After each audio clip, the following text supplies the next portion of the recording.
Hi, I'm Anthony Persinger and welcome to Connected Weekly. The teams for the League of Legends World Championship have been finalized.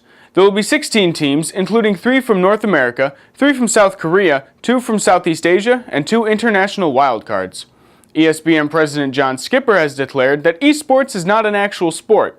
It is more like a competition, like chess or checkers.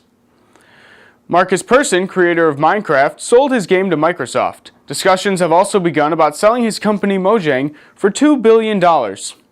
Local Motors, a U.S. automaker, has created the world's first 3D printed car at the International Manufacturing Technology Show in Chicago. The vehicle is called the Stratti and was printed over the course of 44 hours and features only 40 parts.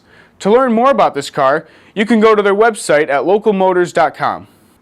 On Wednesday, September 10th, multiple websites including Tumblr, Netflix, and Reddit participated in Internet Slowdown Day.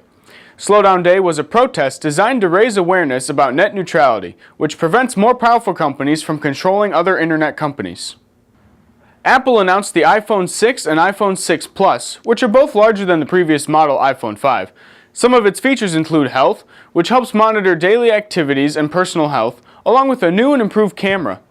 The phones are set to launch on September 19th. Apple also announced the Apple Watch. Finally, we can check the times just by looking at our wrists. No, but seriously, the watch will basically run like the iPhone and will connect to your phone and its information. It's almost like being a secret agent. That's all we have for you this week, though. What are your thoughts on Apple's new products? Or the 3D Stratti car? Or John Skipper's comment on esports? What else do you want to be informed about? Please let us know in the comments section below. Until next time, I'm Anthony Persinger. Stay connected.